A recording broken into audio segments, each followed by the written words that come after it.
Want a sword? Get a mentor.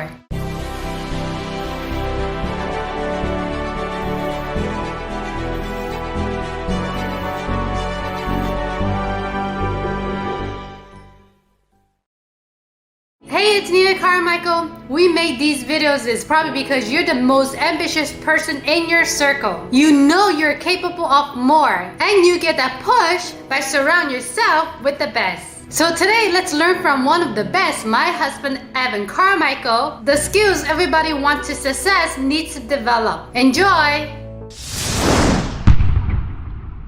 Okay, let's kick it off with rule number 1.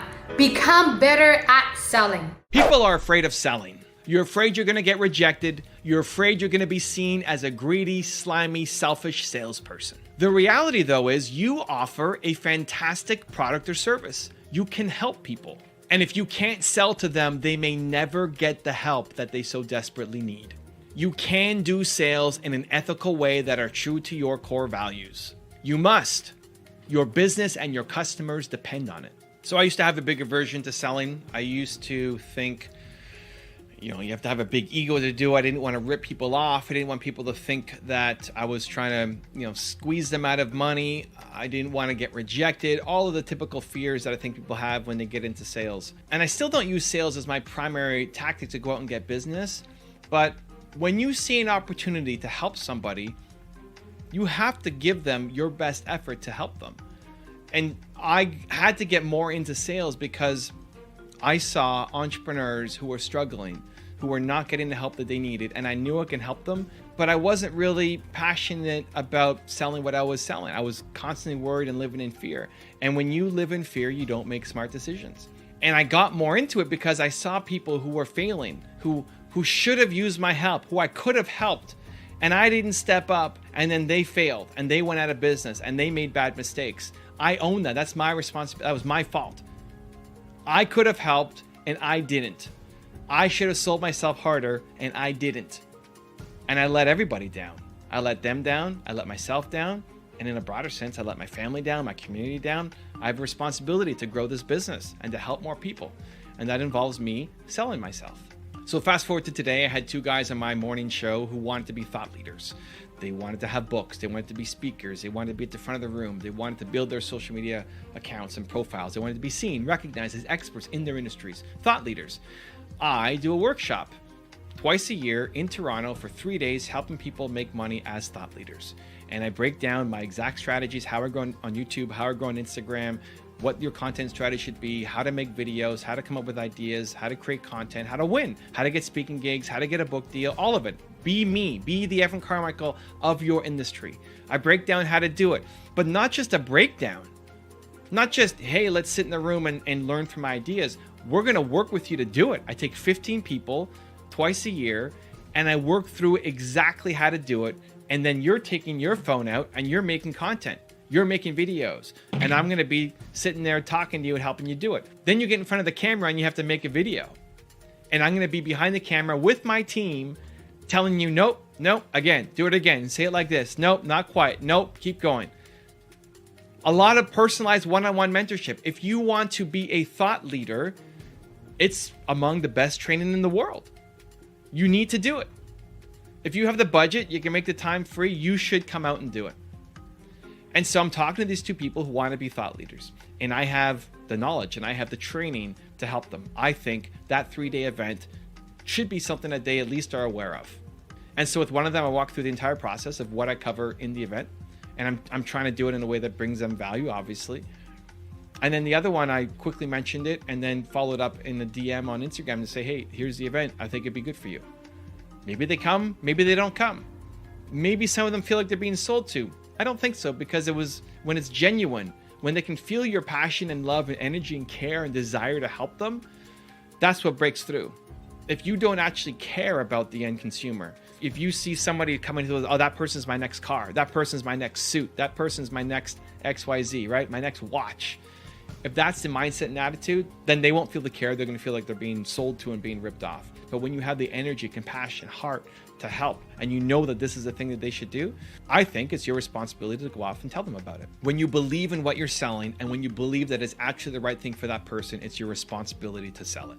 So I'm going to give you a 3-step process that will help you be a better salesperson and bring in more sales for your business. Step number 1, put yourself in their shoes. The best salespeople are listeners. So you listen. What do they need? What do they want? What are they looking for? You're listening. You try to imagine as them. You are them. You want to jump into their body. You are them. You're putting yourself in their shoes and getting a deep understanding for what their problems are right now. Number 2, let them feel your understanding and your passion. Because you put yourself in their shoes, now they feel like you understand them. Like this person understands me. Evan understands me. He knows exactly what I'm going through. That's what you want them to feel. This person knows exactly, you know exactly what your customer is going through, and they feel it.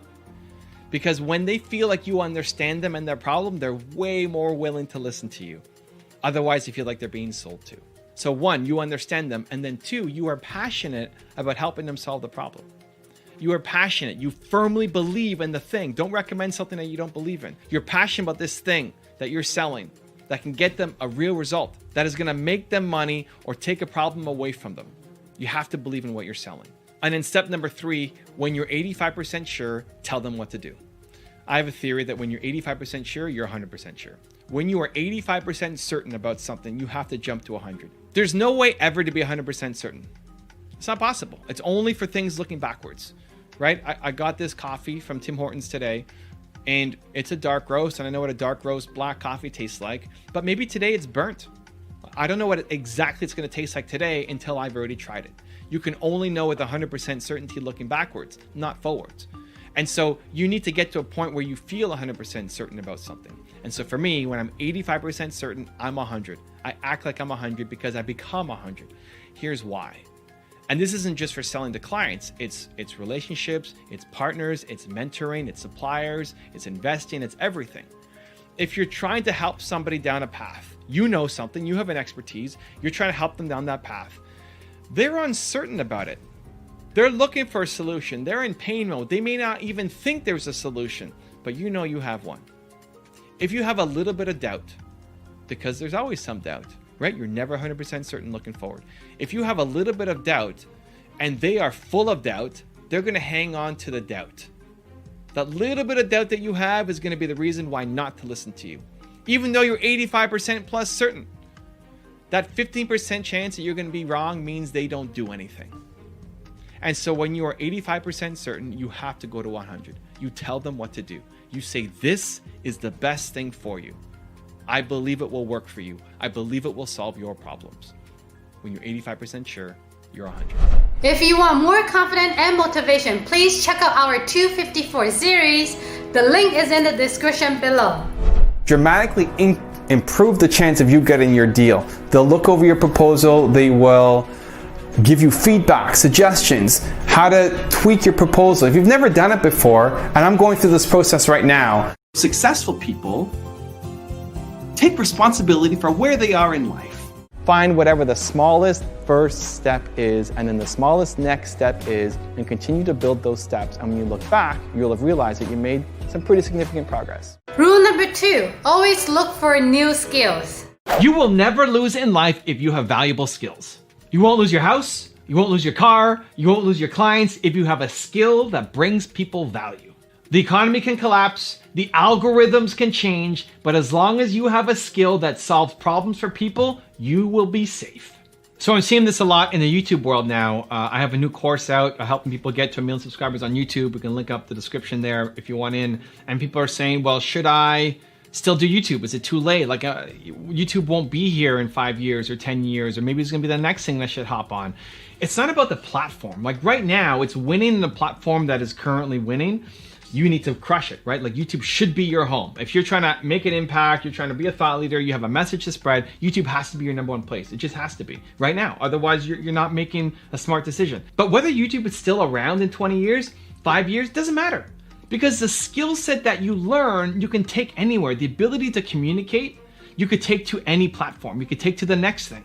I don't anticipate YouTube still being around in 20 years, but my ability to make videos, talk into a lens, that's not gonna go away. That can serve me for life, right? Whether that's VR Evan or hologram Evan, you know, coming into your living room, that's gonna be me. That's gonna be amazing. I'm pumped, I look forward to it.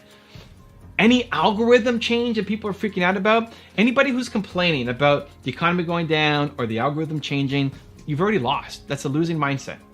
When I was first starting my YouTube channel, I always saw the algorithm as a chance to win, right? You should see, if you're a small creator on any platform, YouTube, Instagram, anything, and the algorithm shifts, that's your greatest advantage. You should be cheering. You should want more algorithm changes. If you look at a traditional, established, boring market, it's hard to win. Real estate could be hard to win, right? Financial markets can be hard to win. It's not that it's not possible, it's just hard to win because there's a lot of people who have decades of experience and know more than you, and it's hard to close that gap of experience.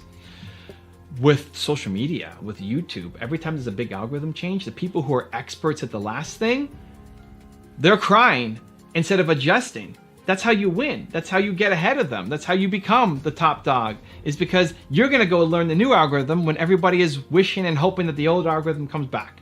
And this happens for every platform. It happened for Facebook. Every time they changed your algorithm or updated the feed and what was shown there, people always freak out and complain, and they want petitions and like, let's go back to how it used to be.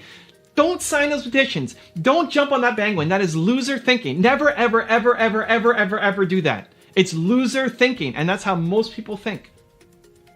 That's a mindset shift that I want to make for the collective, but more importantly for you. That whenever there's a big change, embrace it. Go all in on it. Learn it. That's how you're going to leapfrog everybody else. So the faster the rate of change, the more you should be cheering. I still get pumped for an algorithm change. Me. I mean, now I'm closer to the top, right? I mean, I don't know what the top is. I got 2 million subscribers and 300 million views and all these channels.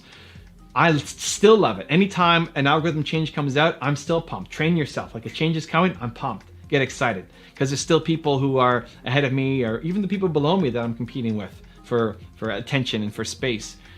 If they're sitting there complaining about how it's changed and they're dropping in their views, awesome. I'll pick up those views because I'm going to learn what the new algorithm is all about. Same thing with the economy. When the economy crashes, everybody who's complaining about how it used to be, they're not going to win. It's comforting to join a club and wish things to be how they used to be, but we're not going back to that. So the faster you realize that and make improvements, the faster you can learn and actually build a great business. Some of the greatest businesses in the world were built in recession, in depression. That could be you if you decide to be. Let's hop back to skills for a second. I look at Jake Paul, Logan Paul. They started on Vine, right? Vine was their claim to fame. They had tons of success in making these super short videos. Vine gets shut down, right? Boom, gone. This is don't put all your eggs in one basket. I think that's loser thinking too. It's loser thinking. They went all in on Vine, and then Vine got shut down. Oh no. What did they do? They moved to YouTube and started crushing it. Millions of subscribers. Look at their growth on YouTube over the past, 2 years, 3 years. Blew up. Why? They didn't just come out of nowhere. They had the skill set. They had the skill set that they learned from doing the thing, right? The skill set to make a good video, they then brought to a new platform. If YouTube goes away, you're learning the skill set